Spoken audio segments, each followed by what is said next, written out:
और question is, a ball moving transitionally collides elastically with another stationary ball of the same mass at the moment of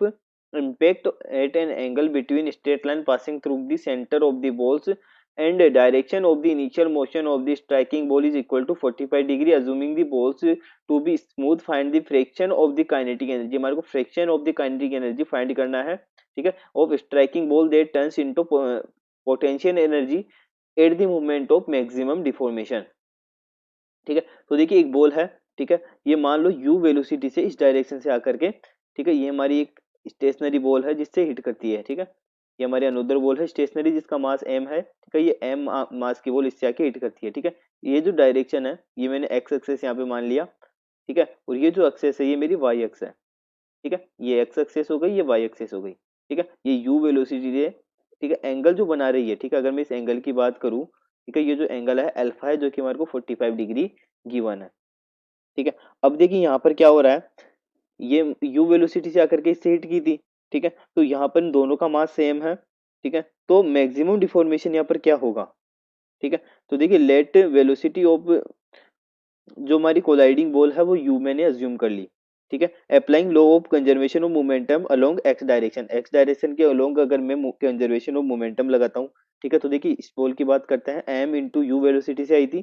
ठीक है, और x direction में अगर इसका component निकालूंगा तो क्या जाएगा u कोस अल्फा प्लस ये जो बॉल है स्टेशनरी है इसकी वेलोसिटी जीरो है तो जीरो इक्वल टू, ठीक है, m, ठीक, अब ये जो बॉल है हमारी, ठीक है, ये जो हमारे पास आई थी, ठीक है, मैंने मान लिया इसकी वेलोसिटी v1x है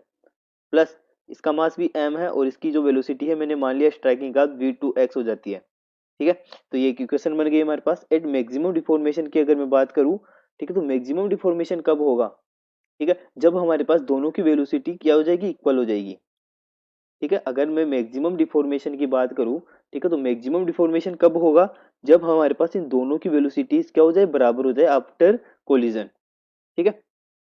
तो यहाँ पर देखिए वैल्यूज पुट कर लेते हैं, यहाँ पे मैं v1x रख लेता हूँ, ठीक है, तो इक्वेशन क्या बन जाएगी हमारी, देखिए u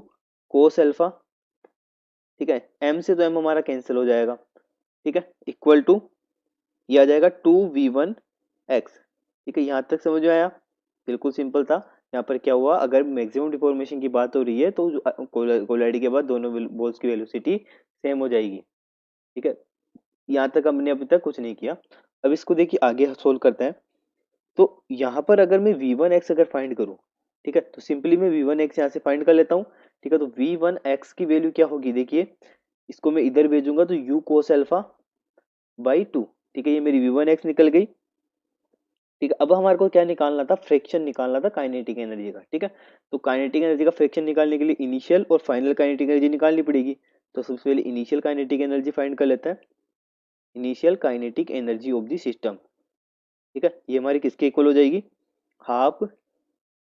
एम यू स्क्वायर, ठीक है, ये जो सिस्टम हमारा आ रहा था प्लस, ठीक है, सेकंड तो हमारे पास स्टेशनरी बोलती तो जीरो इसकी काइनेटिक एनर्जी, ठीक है, तो ये इनिशियल काइनेटिक एनर्जी हो गई। फाइनल काइनेटिक एनर्जी क्या होगी, final kinetic energy of the system, ठीक है, तो ये देखिए हो जाएगी हाफ एम जो हमारी वॉल है v1x square plus half M v2x square, ठीक है, ये हमारी दोनों बॉल्स की वेलोसिटी आ गई, ठीक है, और यहाँ पर देखिए दोनों की वेलोसिटी क्या है, सेम है, ठीक है, तो इसको मैं क्या लिख सकता हूँ, इसको मैं लिख सकता हूँ 2 × 1/2 m, ठीक है, v1x स्क्वायर भी लिख सकते हैं, v2x स्क्वायर भी यहाँ पर हम लिख सकते हैं, ठीक है, और हम जानते हैं जो हमारे पास v1x की वैल्यू है वो यहाँ से हम पुट कर लेंगे, तो फाइनल काइनेटिक एनर्जी जो हमारी वो आ जाएगी यहाँ से, ठीक है, 2 से 2 कैंसिल हो जाएगा, M U square cos square alpha upon 4, ठीक है, तो हमारी फाइनल काइनेटिक एनर्जी आ गई। अब हमको क्या निकालना है, फ्रैक्शन निकालना है, ठीक है, फाइनल काइनेटिक एनर्जी का और इनिशियल का, तो देखिए फाइनल काइनेटिक एनर्जी क्या है हमारी, M U square cos square alpha upon 4 into initial kinetic energy कितनी थी, हाफ, ठीक है, तो 1 ऊपर यहाँ आएगा 2 ऊपर जाएगा, ठीक है, एम यू स्क्वायर, ठीक है, तो देखिए ये हमारा पूरा कैंसिल हो जाएगा, ठीक है, ये 2 टाइम्स कैंसिल हो गया, तो यहाँ से जो फ्रैक्शन हमारा निकला, ठीक है, वो आ जाएगा कोस स्क्वायर 45 डिग्री अपॉन 2, यानी कि 0.25, ठीक है, तो ये हमारा इससे फ्रैक्शन हो जाएगा 0.25। ठीक है, ये इसका आंसर हो गया। I hope you understand this concept.